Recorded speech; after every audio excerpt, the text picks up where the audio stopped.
नमस्कार। Last class में हमने इनकम, एक्सपेंडिचर और सेविंग इनसे रिलेटेड कुछ क्वेश्चन डिस्कस किए थे। तो आज की क्लास में हम इन्हीं से आगे बढ़ते हुए कुछ नए क्वेश्चन डिस्कस करेंगे। तो चलिए आज की क्लास हम स्टार्ट करते हैं।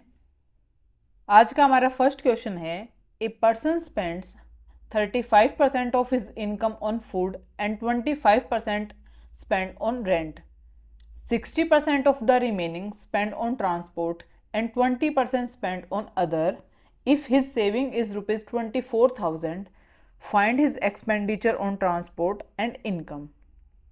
क्या कह रहा है क्वेश्चन कि एक व्यक्ति ने अपनी आय का 35% भोजन पर और 25% किराए पर खर्च किया, शेष का 60% परिवहन पर और 20% अन्य पर खर्च किया। यदि उसकी बचत 24,000 रुपये है तो परिवहन और आय पर उसका व्यय ज्ञात कीजिए। एक्सपेंडिचर तो निकालना है ट्रांसपोर्ट पर और उसकी इनकम निकालनी है कि टोटल उसकी इनकम है कितनी। ठीक है, तो देखो हमें क्या गिवन है, हमें एक्सपेंडिचर दिया हुआ है अलग अलग चीज़ों पे कि उसने कितना खर्च किया है।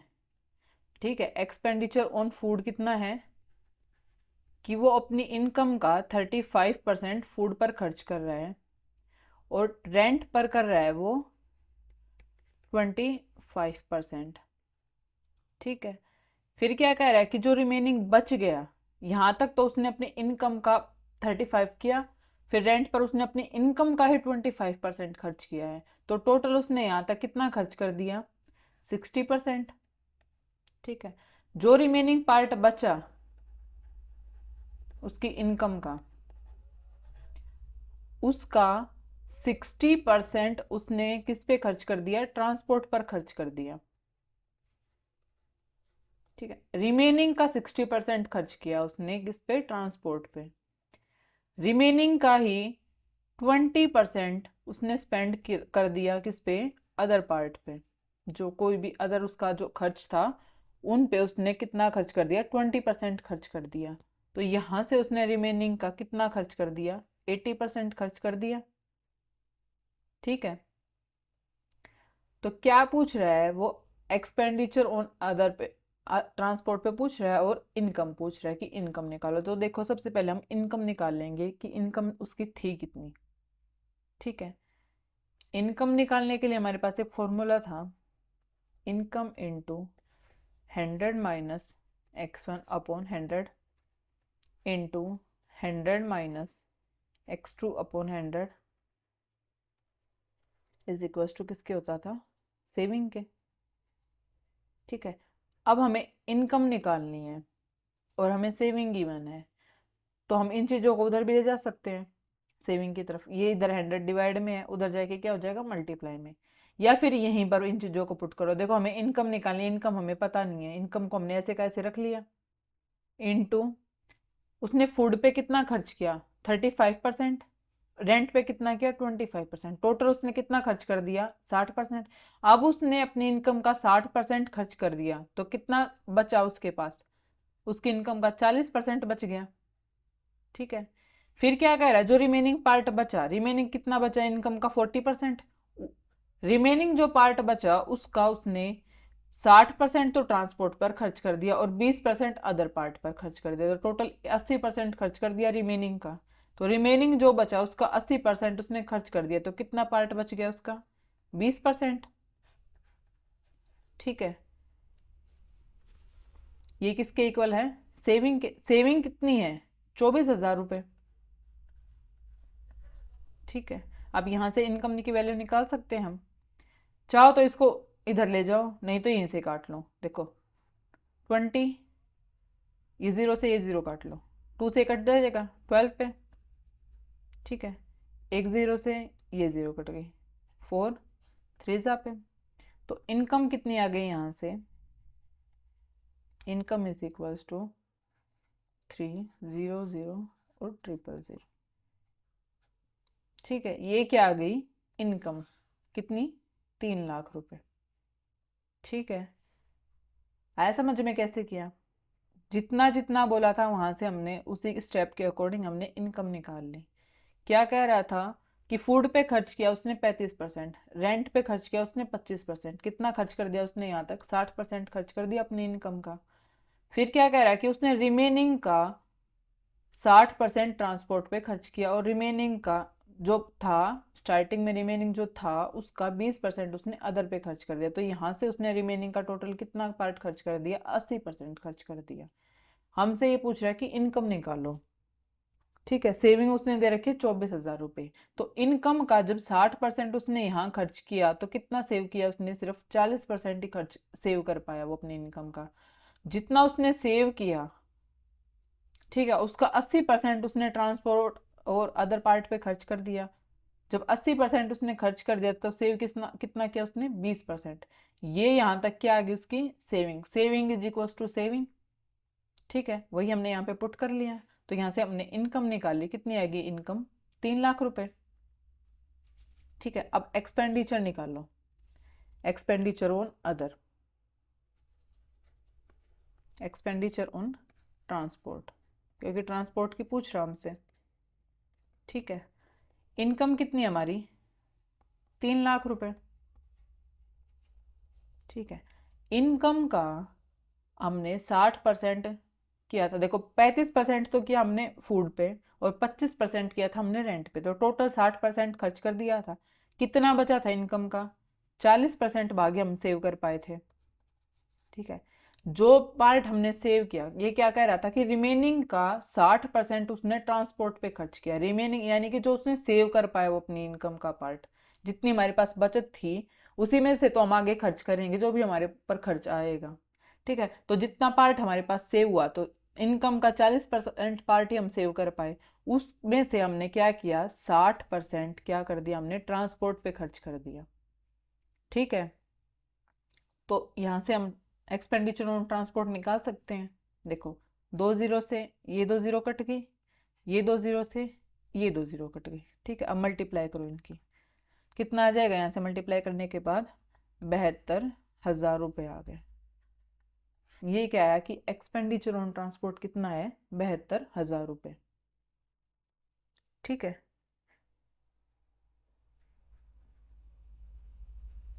आया समझ में यहाँ तक। तो चलो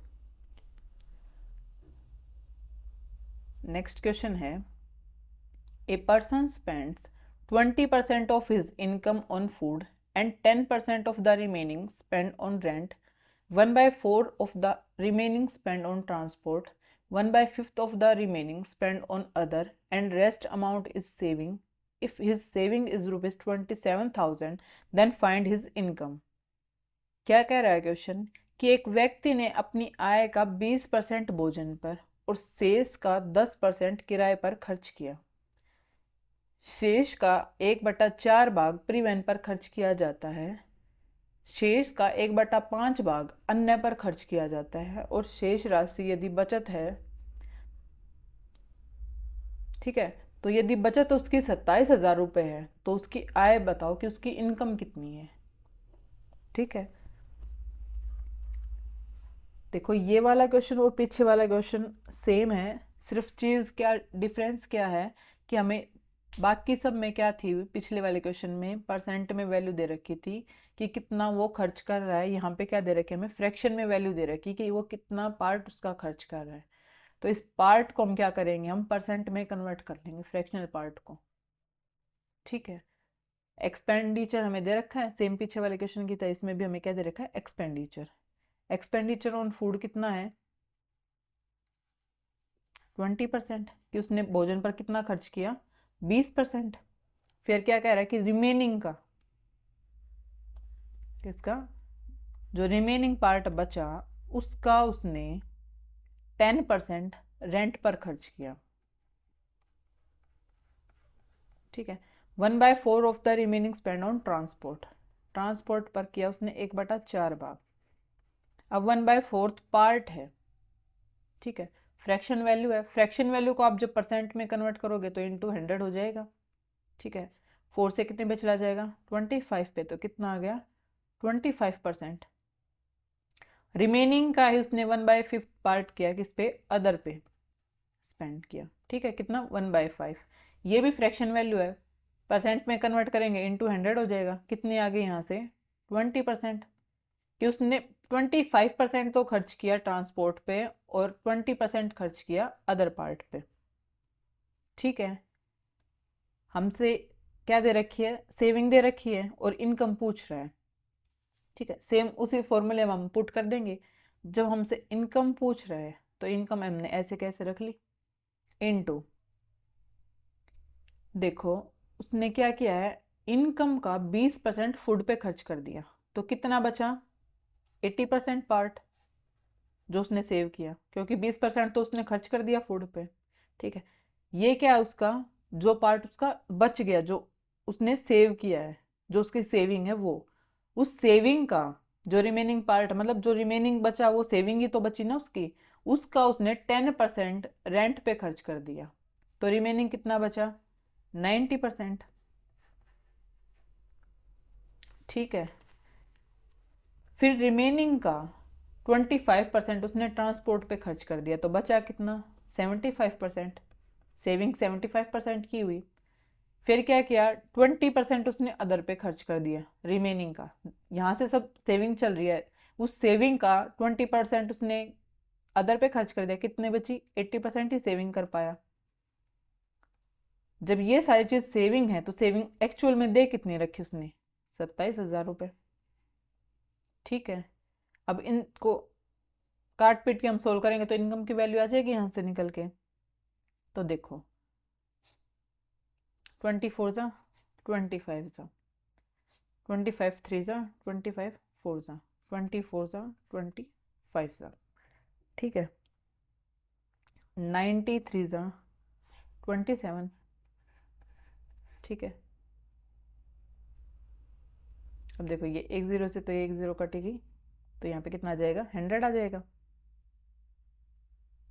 ठीक है, ये 4 से ये 4 कैंसिल।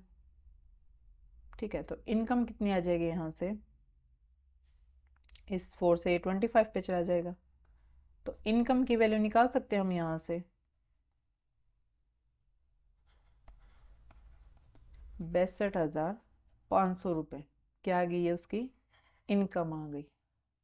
देखो 25 पहले से था, 5 5 25 और 25 का क्या हो गया स्क्वायर, 25 का स्क्वायर कितना होता है 625, और 100 इधर मल्टीप्लाई में था ही, तो 100 की डायरेक्ट मल्टीप्लाई कर दी हमने, तो कितना हो गया 62,500 रुपये क्या आ गई उसकी इनकम आ गई। ठीक है, आया समझ में।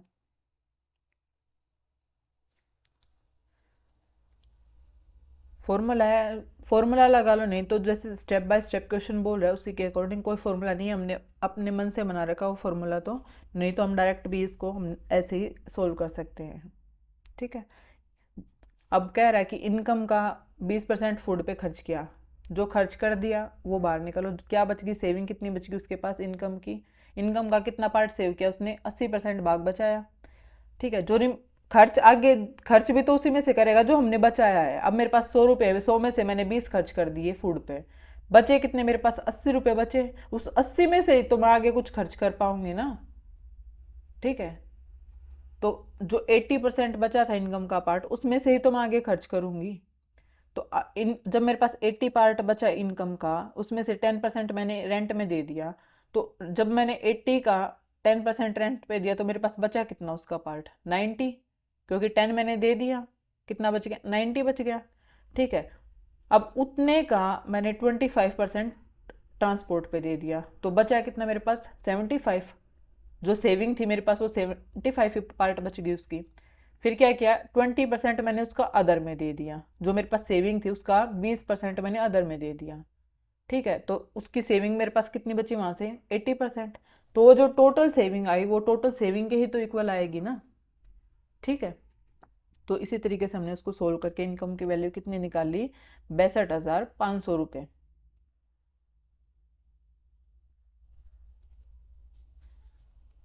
ठीक है, तो चलो नेक्स्ट क्वेश्चन है हमारा, A person spend 20% of his income on food and 1/4 of the remaining spent on rent, 25% of the remaining spent on transport, and he spent rupees 3,000 on other.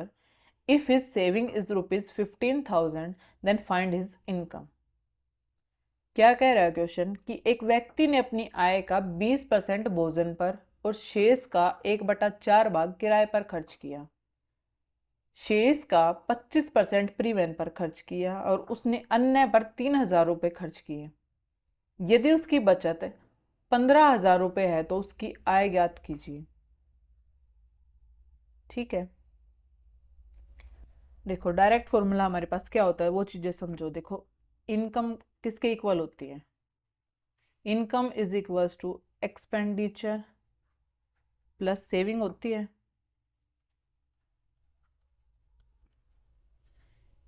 ठीक है, होता है ये फॉर्मूला हमारे पास। और एक इनकम और सेविंग का हमारे पास ये फॉर्मूला होता है, income into 100 minus x1 upon 100 into 100 minus x2 upon 100 into जो भी हमारे पास जितने भी वैल्यू होती है वो इज इक्वल टू किसके होता है? सेविंग के। ठीक है, अब हमारे पास क्या है गिवन, क्या दे रखा है क्वेश्चन में? हमें एक्सपेंडिचर दे रखा है फूड पे, भोजन पे कितना खर्च कर रहा है वो अपनी इनकम का 20% खर्च कर रहे हैं। ठीक है, फिर क्या कह रहा है कि रिमेनिंग का रेंट पर खर्च कर रहा है कितना? वो 1/4 पार्ट। अब 1/4 को आप फ्रैक्शन में है, ये किस में कन्वर्ट करेंगे हम? परसेंट में। तो 100 से मल्टीप्लाई, कितना आ जाएगा? 25%। ठीक है, रिमेनिंग का 25% खर्च कर रहा है वो किस पे? ट्रांसपोर्ट पे। ठीक है, ट्रांसपोर्ट पे भी कितना किया उसने? 25%। ठीक है, और अदर पे स्पेंड कर रहा है वो कितने? 3,000 रुपये। ठीक है, अब देखो हमें इनकम निकालनी है उसकी। ठीक है, इनकम का 20% उसने फूड पे खर्च कर दिया, कितनी बची उसकी सेविंग? 80%। ठीक है, जो सेविंग बची उसका 25% उसने रेंट पे खर्च कर दिया, तो कितने बचे उसके पास? 75%। ठीक है, जो बचा उसके पास उसका 25% उसने ट्रांसपोर्ट पे खर्च कर दिया, तो कितना बचा उसके पास? 75%, क्योंकि 25% तो उसने खर्च कर दिया। कि सेविंग कितनी बची उसके पास? 75%। ठीक है, और 3,000 रुपये उसने किस पे खर्च कर दिए? अदर पे खर्च कर दिए। ठीक है, जो सेविंग थी उसकी उसमें से उसने 3,000 रुपये और कम कर दिए, तो -3,000 इज इक्वल टू कितने के आ जाएगा ये? क्योंकि ये सेविंग है, सेविंग में से उसने 3,000 और कम किए हैं। ठीक है, तो माइनस में 3,000 आ जाएगा, तो ये टोटल सेविंग के इक्वल आ जाएगा। कितनी है टोटल सेविंग? 15,000 रुपये। ठीक है, अब इस इक्वेशन को सोल्व करके हम यहाँ से भी इनकम की वैल्यू निकाल सकते हैं। अब देखो ये 3,000 इधर माइनस में, ये इधर जाएगा तो कितना हो जाएगा? प्लस में 3,000। तो 15,000 में जब हम 3,000 ऐड करेंगे तो कितना हो जाएगा? 18,000 रुपये। ठीक है, income is equals to, income into कर लो ये इज इक्वल्स टू में, क्योंकि हम इनकम की वैल्यू निकाल रहे हैं। ये कितना हो गया? 18,000। ठीक है, अब ये चीज़ें यहाँ मल्टीप्लाई और डिवाइड की फॉर्म में, ये इतनी चीज़ें। ठीक है, ये तो उधर चला गया, प्लस हो गया। अब देखो ये नीचे डिवाइड में है, जब इधर की तरफ 18,000 की तरफ आएगा तो कितना ये क्या हो जाएगा? मल्टीप्लाई में। और 75 क्या चला जाएगा? डिवाइड में। ऐसे ये सारी चीज़ें हो जाएंगी, उलट उल्टी हो जाएंगी। ठीक है, अब सोल्व करना स्टार्ट करो। 25 3 ज़ा 4 ज़ा, 25 3 ज़ा, ये 4 ज़ा पे, 24 ज़ा 25 ज़ा, 4 से ये 4 कैंसिल आउट, 3 3 ज़ा 9, 9 2 ज़ा 18। ठीक है, तो यहाँ से इनकम कितनी आ गई? इनकम किसके इक्वल्स टू आ गई? 40,000 के। ठीक है, आया समझ में? ये चीज़ समझ में आई कि हमने यहाँ पे माइनस में क्यों लिखा। देखो क्या दे रखा था कि इनकम का उसने 20% फूड पे खर्च किया, तो इनकम का जब 20% खर्च कर दिया तो उसके पास सेविंग कितनी बची, इनकम का 80% पार्ट ही तो उसकी सेविंग बची। ठीक है, जो सेविंग बची उसी का तो उसने आगे खर्च किया, कितना 25%। जब 25% उसने रिमेनिंग का खर्च कर दिया तो रिमेनिंग का उसके पास सेविंग कितनी बची, 75%। ठीक है, जब इतनी उसके पास सेविंग बची तो उसका उसने 25% किस पे खर्च कर दिया, ट्रांसपोर्ट पे। ठीक है, खर्च करने के बाद सेविंग कितनी बची उसके पास, 75% बची। ठीक है, जितनी सेविंग बची उसमें से उसने क्या किया, 3,000 रुपये अदर पे खर्च कर दिए। मतलब मेरे पास अब लगा लो 100 रुपये थे, उसमें से मैंने 30 रुपये खर्च कर दिए, तो माइनस ही किए ना। ठीक है, माइनस करने के बाद जो उसकी सेविंग बची वो कितनी थी, 15,000 रुपये थी। ठीक है, तो हमने क्या किया, टोटल सेविंग में से एक्सपेंड जो उसने अदर पे एक्सपेंड किए थे, जो उसका एक्सपेंडिचर था अदर पे, वो माइनस किया, तो टोटल सेविंग के इक्वल आ गया। कितनी है उसकी अभी सेविंग, 15,000 रुपये है। ठीक है, तो यहाँ से हमने इनकम की वैल्यू निकालनी थी, हमने इनकम की वैल्यू कितनी निकाल ली यहाँ से, 40,000 रुपये। ठीक है, आया समझ। तो चलो नेक्स्ट क्वेश्चन हमारा, if a person gives 40% of his income to wife, 20% of the remaining amount to each of his 3 sons, half of the remaining amount spent on other, if his salary is ₹12, salary नहीं है यहाँ पे, saving आएगा, if his saving is ₹12,000 then find his income। ठीक है, क्या कह रहा है क्वेश्चन कि एक व्यक्ति ने अपनी आय का 40% अपनी पत्नी को दे दिया, और जो रिमेनिंग अमाउंट जो उसके पास बची उसने 20% अपने 3 बेटों को दे दिया। बाकी रकम का आधा हिस्सा उसने दूसरे खर्च पर खर्चा कर दिया। यदि उसकी बचत 12,000 रुपये है तो उसकी इनकम बताओ कि उसकी इनकम कितनी होगी। ठीक है,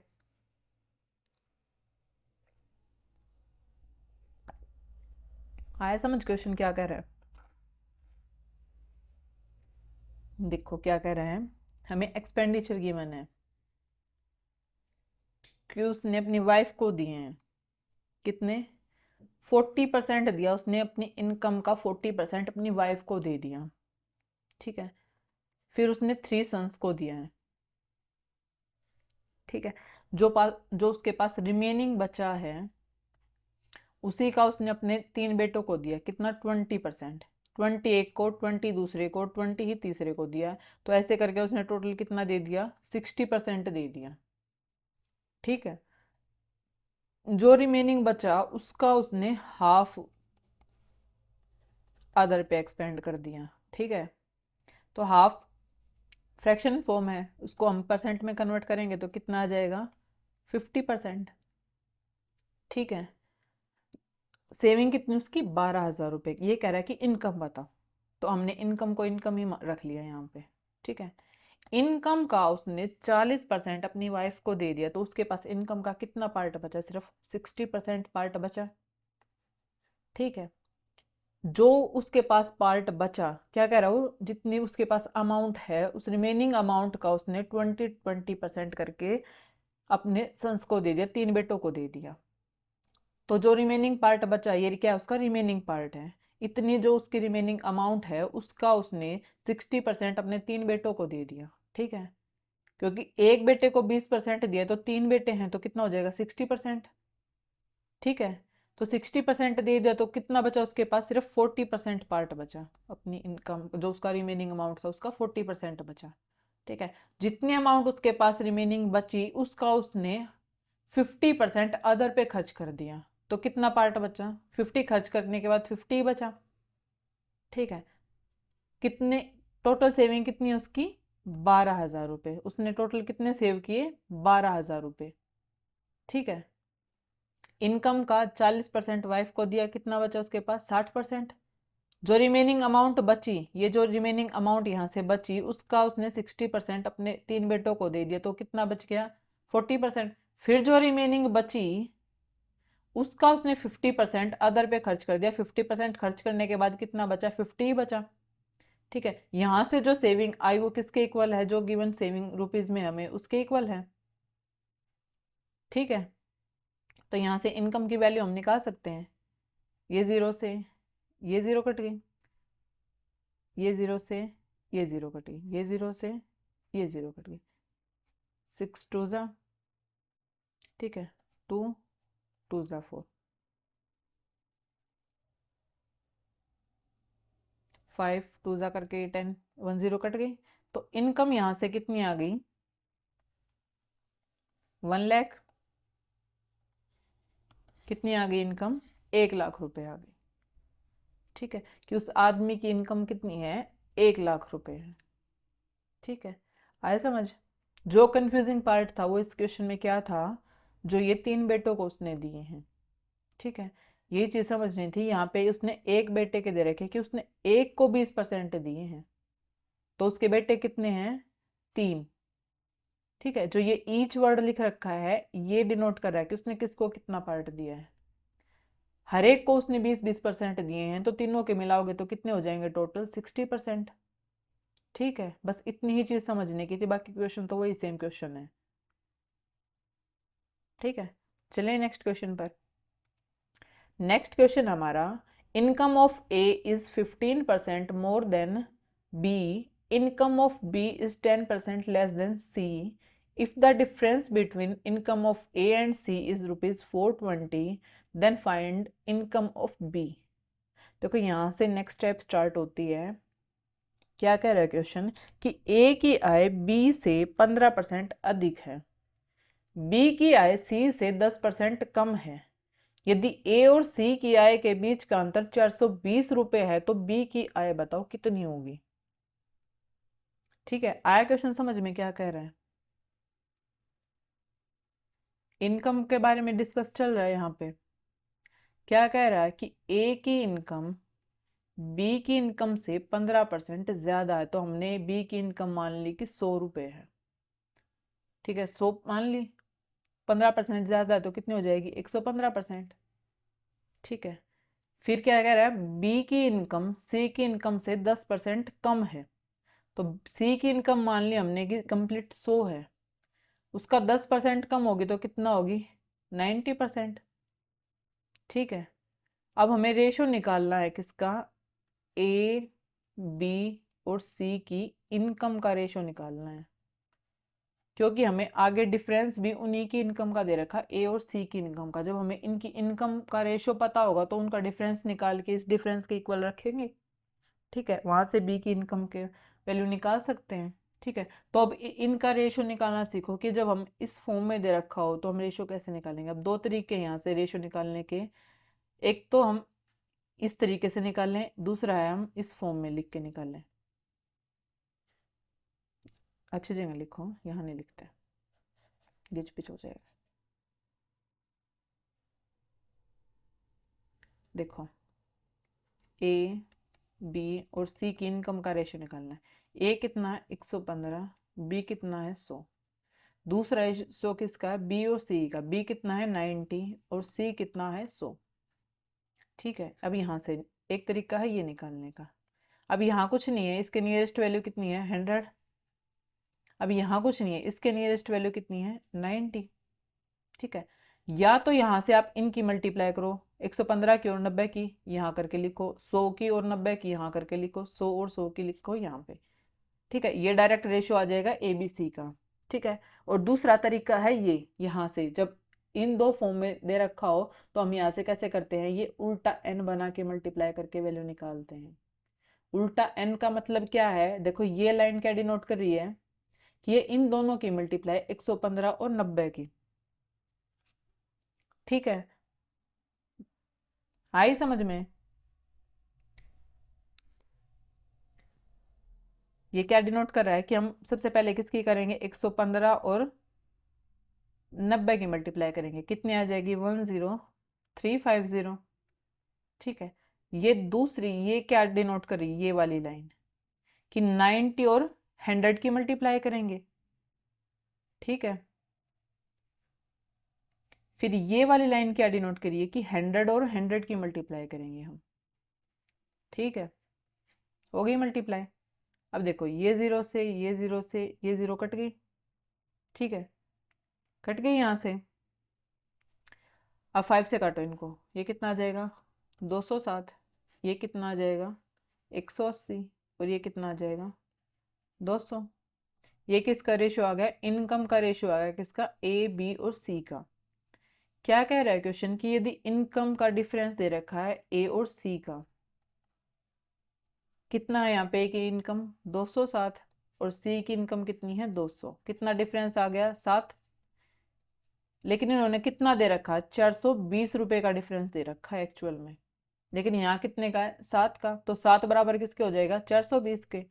तो ये पूछा है कि बी की इनकम निकालो कितनी होगी, यहाँ बी की इनकम है कितनी 180, तो 180 कितने के बराबर होगा वो निकाल सकते हैं हम यहाँ से।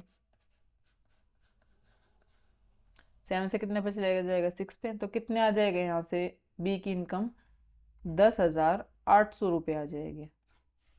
ठीक है, ये किसकी इनकम है, इनकम ऑफ बी। ठीक है, आया समझ में। दोनों तरीकों से आप रेशो निकाल सकते हो, या तो यहाँ से उल्टा एन करके निकाल लो या फिर इस तरीके से निकाल लो।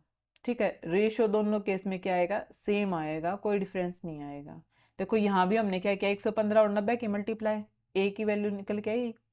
ठीक है, ए की इनकम निकल के आई। यहाँ भी हमने क्या किया 115 और 90 की मल्टीप्लाई, फिर क्या किया हमने इधर देखो 90 और 100 की मल्टीप्लाई, इधर भी क्या किया है 90 और 100 की मल्टीप्लाई, फिर क्या किया हमने 100 और 100 की मल्टीप्लाई, इधर भी क्या किया 100 और 100 की मल्टीप्लाई। चीज़ें वही हैं, सिर्फ तरीके में डिफरेंस है कि हम किस मेथड को यूज़ कर रहे हैं। ठीक है, आया समझ में।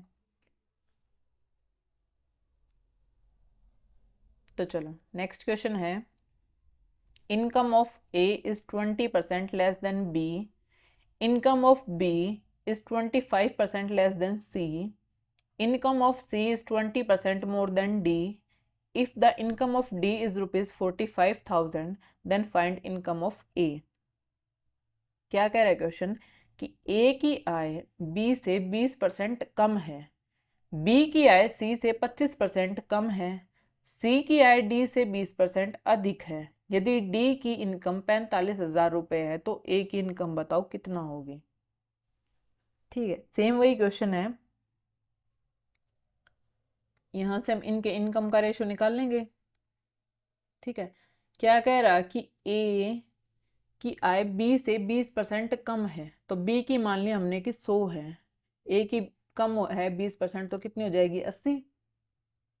ठीक है, ऐसे ही बी और सी का दे रखा है कि बी की आय सी से 25% कम है। मान लिया हमने सी की 100 है, 25% कम होगी तो कितनी होगी 75। ठीक है, फिर किसका दे रखा सी और डी का। क्या कह रहा है कि सी की आय डी से 20% अधिक है, तो हमने डी की मान ली कि 100 है, सी की 20% ज्यादा है तो कितनी हो जाएगी 120%। ठीक है, अब इनको काटेंगे 24 जा 25 जा, तो कितना रेशियो आ गया 4:5, 25 3 जा 25 4 जा, तो ये कितना आ गया 3:4। ठीक है, 26 जा 25 जा, तो कितना आ गया 6:5। ठीक है, अब हम क्या करेंगे, income of A B C D निकालेंगे, यहाँ से उनका रेशियो निकालेंगे। ए बी कितना है 4 5, ठीक है, बी सी कितना है 3 4, और सी डी कितना है 6 5। ये हम अलग अलग लाइन में लिखेंगे, ये नहीं कि हम एक ही लाइन में सब घिच पिच कर देंगे। एक लाइन में अगर आप इसको लिख के सोल्व करोगे तो गलत हो जाएगा। ठीक है, तो देखो अब यहाँ पे खाली है, यहाँ पे खाली है, इनके नियरेस्ट वैल्यू क्या है, इधर 5 है, इधर भी 5 आएगा। अब ये जो खाली है इसके इधर नियरेस्ट वैल्यू क्या है 3, और जो ये खाली स्पेस है इसके नियरेस्ट वैल्यू क्या है 4। अब देखो इधर भी स्पेस खाली है, इधर भी स्पेस खाली है, इन इसके नियरेस्ट वैल्यू क्या है 6 और इसके नियरेस्ट वैल्यू क्या है 6, तो यहाँ से कितनी वैल्यू आ जाएगी इनकी वो निकाल सकते हैं, हम रेशियो निकाल सकते हैं। कितना आ गया 72, मल्टीप्लाई करेंगे हम डायरेक्ट। अब इनकी यहाँ पे कितना आ गया 90, यहाँ पे कितना आ गया 120, और ये कितना आ गया 100। ठीक है, फिर क्या कह रहा है क्वेश्चन कि यदि इनकम ऑफ डी कितना है 45,000 रुपये, लेकिन यहाँ पे कितनी है 100, तो 100 बराबर किसके आ जाएगा 45,000 रुपये के। ठीक है, तो निकालनी किसकी है ए की। ए की है कितनी यहाँ पे 72, तो निकाल सकते हैं हम कि वो किसके इक्वल होगी। ये 2 0 से ये 2 0 कट गई, तो इनकम ऑफ ए कितनी आ जाएगी यहाँ से 32,400 रुपये। ठीक है, आया समझ में।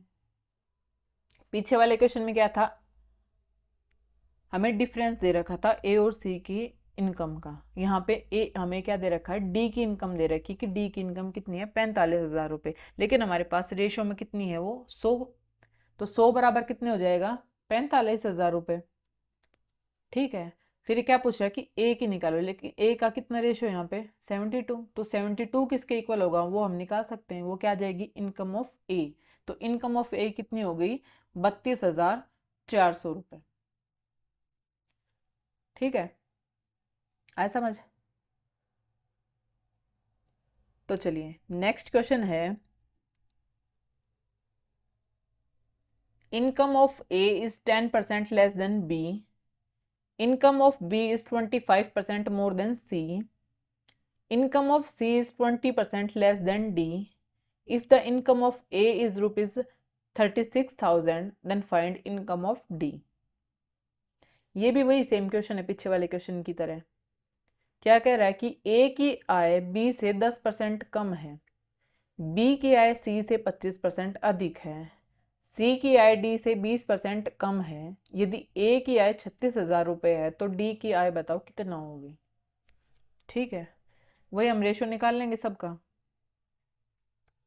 ठीक है, इनकम ऑफ ए कितना है 10% कम है बी से, तो हमने बी को मान लिया कि वो टोटल कितना है 100%, तो 10% कम है तो कितना होगा 90। फिर क्या कह रहा है कि यदि बी की आय सी से 25% अधिक है, तो सी को मान लिया कि वो 100 है, 25% ज्यादा है बी की, तो कितना हो जाएगा 125। फिर सी और डी का कह रहा है कि सी की आय डी से 20% कम है, तो डी को हमने मान लिया कि कंप्लीट 100 है, तो 20% कम होगी तो कितना हो गया 80। ठीक है, एक जीरो से ये एक जीरो कितना रेशो आ गया 9:10, 25 5 जा 25 4 जा, तो कितना रेशो आ गया 5:4, 24 सॉरी 24 जा 25 जा, तो कितना आ गया 4:5। तो इनकम का रेशो निकाल सकते हो ए बी सी डी का। ठीक है, ए बी का कितना है 9 10, ठीक है, बी सी का कितना है 5:4 और सी डी का कितना 4:5। तो हम यहाँ से वैल्यू निकाल सकते हैं इनकी। पहले इनको खाली स्पेस को फिल करो, यहाँ भी 10 यहाँ भी 10, जो नियरेस्ट वैल्यू होती है वो भरते हैं हम यहाँ पे। तो यहाँ कुछ नहीं तो 5, क्योंकि ये 5 इसके नियरेस्ट है, यहाँ कुछ नहीं तो इसके नियरेस्ट क्या है 4, इसके भी नियरेस्ट 4, इधर क्या आ जाएगा 4। अब इनकी मल्टीप्लाई करना स्टार्ट करो, तो ये कितना हो जाएगा 180, 200, 160 और ये कितना हो जाएगा 200। ठीक है, फिर क्या कह रहा है कि इनकम ऑफ एज कितना है 36,000 है, तो इनकम ऑफ ए कितनी है, अगर चाहो काट के इसको छोटा भी कर सकते हैं हम। ठीक है, ये 20 से कट जाएगा, 29 जा 20 10 जा 28 जा और 20 10 जा। ठीक है, तो ए की इनकम का रेशियो कितना है यहाँ पे 9, तो 9 किसके इक्वल आ जाएगा 36,000 के। क्या कह रहा है कि डी की इनकम निकालो, तो डी की इनकम का रेशियो कितना है 10, तो 10 किसके इक्वल होगा वो हम यहाँ से निकाल सकते हैं, 36,000 डिवाइड बाई 9 इंटू 10। ठीक है, ये कितने पे चला जाएगा 4 पे, तो इनकम ऑफ डी आ जाएगी यहाँ से निकल के कितनी 40,000 रुपये। ठीक है, आया समझ में। जहाँ पे लेस बोल रहा है इनकम को वहाँ पे लेस कर दो, जहाँ पे मोर बोल रहा है वहाँ पे मोर कर दो, और फिर वहाँ से उनका रेशो निकाल के ए बी सी डी का। ठीक है, जिसका हमें गिवन है, अगर ए का दे रखा कि ए की इनकम इतने रुपए है, तो ए की रेशियो के इक्वल रख दो। अगर डी का बोल रहा है डी के बी का बोल रहा है बी के सी का बोल रहा है सी के, या उनका डिफरेंस बोल रहा है तो डिफरेंस निकाल के उनके डिफरेंस के इक्वल रखो। अगर सम बोल रहा है तो सम के इक्वल रखो। जिस जैसे भी बोलता जाए उसी के इक्वल हम रख के, जिसकी पूछ रहा है कि इसकी इनकम निकालो उसकी इनकम निकाल लेंगे फिर वहाँ से। ठीक है, तो चलिए आज की क्लास हम यहीं समाप्त करते हैं। इस टाइप के क्वेश्चन अभी बाकी हैं जो हम नेक्स्ट क्लास में डिस्कस करेंगे। नमस्कार।